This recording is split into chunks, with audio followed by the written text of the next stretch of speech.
went off to the careers fair.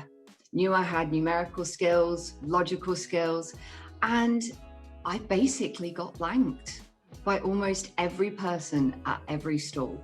Yet one guy, Scottish bloke called Derek from Zurich Financial Services, had a chat with the little pink-haired girl and told me about the fact that insurance actually has some really interesting computer modeling that goes into it, some really sexy maths that goes on in the back end. And he convinced me to apply. I ended up working in his team and got my first start in coding.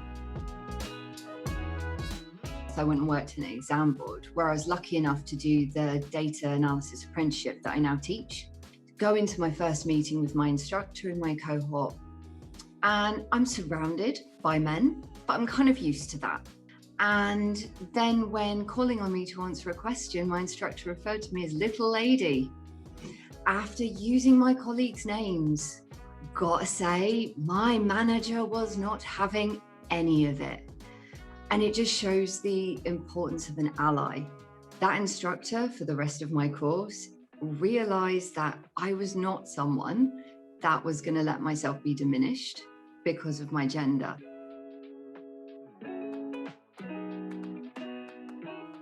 When you're the girl that dislocates when you're using your mobile phone, people have a tendency to treat you as a delicate little flower.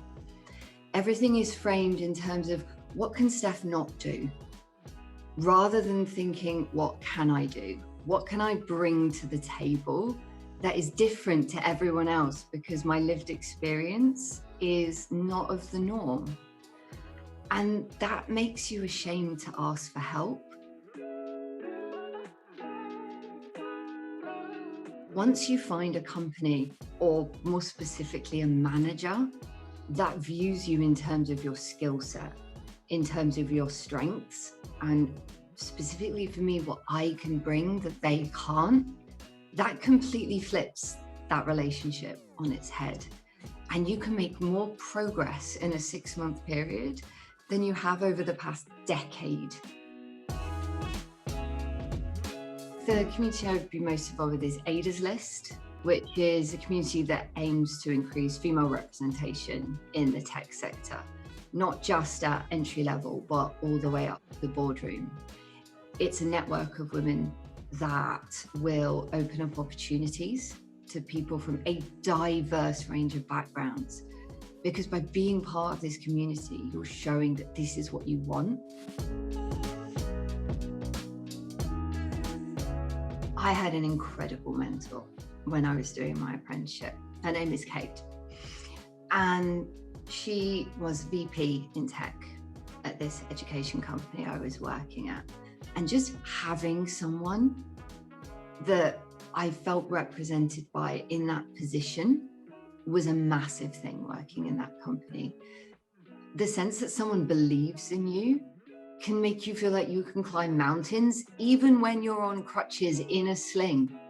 It's just so valuable to have someone sit down and give you their time, that it's incumbent upon you when you've received that to pass it on.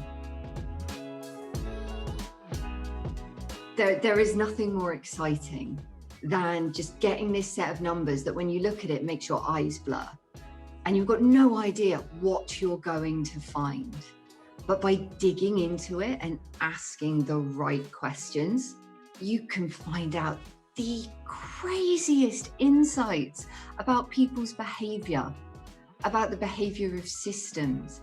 And if you are curious, if really you just want to know why stuff happens the way that it happens, then data science is for you. No matter what your background, no matter what others may perceive as you lack, never, and I mean never, let someone else define your limits. You know what you are capable of, and you know what you want. So go out there and make it happen.